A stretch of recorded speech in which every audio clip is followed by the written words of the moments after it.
पवार साहेबांचा आज वाढदिवस आहे. तुम्ही पवार साहेबांच्या पक्षात असते तर त्यांचा एक आमदार वाढला असता. आज पवार साहेबांचा वाढदिवस आहे, काय शुभेच्छा द्याल? बघा, शरदचंद्रजी पवार साहेब हे आपल्या देशाचे नेते आहेत आणि आता पुणे जिल्ह्याचे सुपुत्र आहेत, ज्या जिल्ह्याचा मी सुद्धा सुपुत्र आहे. मी त्यांच्या 75 वर्ष त्यांना जेव्हा झाले होते तेव्हा मी विधानसभेमध्ये आमदार होतो आणि अमिष चिंतन ठरावाला मी मनसेच्या वतीने त्यांना शुभेच्छा दिल्या होत्या आणि त्या शुभेच्छा अख्ख्या राज्यभरामध्ये त्या गाजल्या होत्या. कारण मी एक वेगळ्या पद्धतीने त्यांच्या स्वभावाचं वर्णन केलं होतं. शरद पवार साहेब एक अष्टपैलू व्यक्तिमत्व आहे. पवार साहेब समजून घेणं तेवढंसं फार काही सोपं नाही आहे, कारण पवार साहेबांनी खूप उन्हाळे पावसाळे पाहिले आहेत, खूप चढ उतार पाहिलेले आहेत.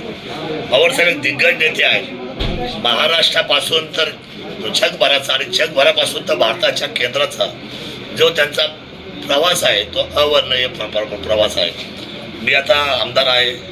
निश्चितपणे शरदचंद्रजी पवार साहेबांना त्यांच्या वाढदिवसाच्या कोटी कोटी शुभेच्छा देतो. परमेश्वरांनी त्यांना उत्तम आयुरोग्य द्यावं आणि खरं त्यांच्या उत्तम आरोग्य हीच ऊर्जा आहे समाजाला. जास्तीत जास्त काळ ते समाजामध्ये व्यतीत करतात. आजही ते ह्या वयामध्ये सुद्धा मोठा प्रवास करतात.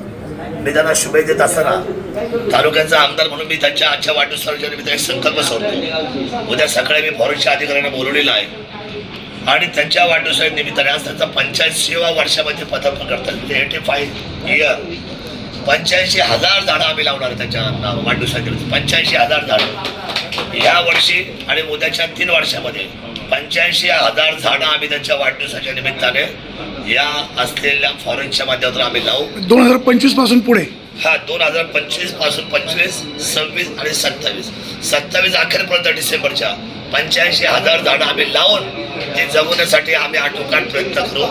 एवढ्याच शुभेच्छा मी त्यांना देतो, कारण निसर्ग टिकला तर मानव टिकणार आहे. म्हणून त्यांच्या वाढदिवसाच्या दिवशी हा एक चांगला संकल्प मी सोडतो. पक्ष राजकारणाच्या पलीकडे जाऊन पवारसाहेब आहेत आणि म्हणून ते आमच्या सर्वांसाठी या राज्यासाठी वंदनीय आहेत. त्यांना मनापासून शुभेच्छा देतो.